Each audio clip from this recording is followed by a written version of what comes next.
Je tiens cette histoire, l'histoire du tarot, je la tiens directement de mon grand-père.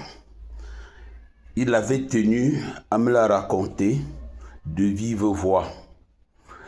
L'histoire du tarot. Le tarot est un plat divin. Le tarot est un plat divin. Et on appelle en Banjul Zasi, c'est-à-dire la nourriture des dieux.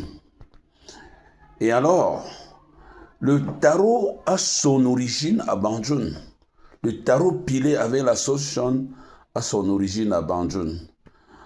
Peut-être vous ne le savez pas. L'histoire de Banjul est l'histoire de la lutte contre l'esclavage, où le prince Baleng a opéré par conquête, mais pas par conquête d'abord violente, par négociation et pourparlers, offrant de l'argent, des pièces et de la nourriture, de la viande aux vendeurs d'esclaves, aux dealers d'esclaves à l'époque qui étaient sur les différentes routes d'esclavage. Et c'est ainsi que, une fois, parmi les esclaves rachetés, il y avait une très belle femme qu'il fit laver pour lui enlever le statut d'esclave et l'épousa. Cette femme était une femme de Dieu, une prophétesse.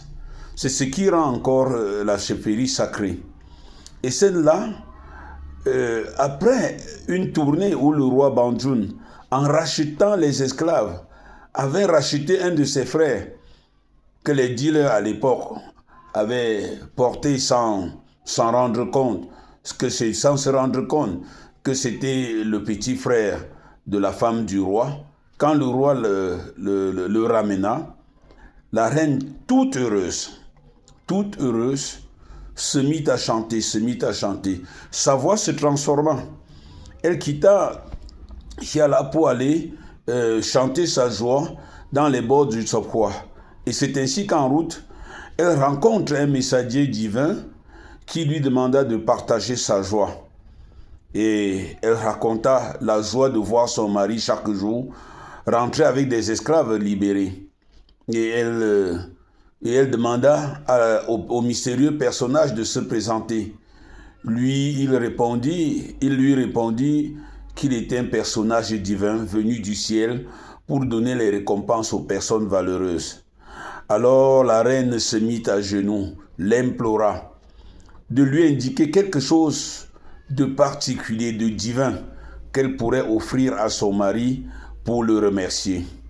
C'est ainsi que ce messager divin lui donna le secret du tarot. Il lui donna les secrets des condiments du tarot. Et au retour à la maison, elle entendait encore la voix, du retour à la chefferie, elle entendait encore la voix de ce messager lui parler. C'est ainsi qu'elle prépara le premier plat du tarot et le fit goûter au roi, qui tout émerveillé appela le Kwasi, c'est cette catégorie de notables très élevés dans la chefferie, et leur donna l'ordre d'aller appeler tous les rois et les principaux notables pour venir voir ce qui s'est passé à Banjul.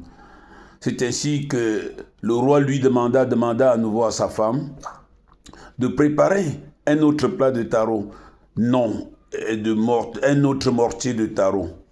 Et lorsque les rois goûtèrent ce tarot, ils furent tous enchantés et décidèrent de dormir à Banjul. Voilà pourquoi pendant longtemps, Banjul est considéré comme la capitale spirituelle du royaume Bamileke, des royaumes Bamileke. C'est ainsi que de retour chez eux, ils envoyaient leurs femmes à l'école à Banjul. De là naît la première université traditionnelle. Ces femmes apprirent comment faire le tarot. Et de retour, certains y ajoutèrent d'autres ingrédients, et comme la banane, mais la composition des 12 condiments du tarot, et vous verrez les 12 apôtres, c'est quelque chose de divin. Si un jour vous voulez manger le tarot, venez à Banjul manger le tarot. C'est la patrie du tarot. C'est là que Dieu a transmis le secret du tarot aux hommes.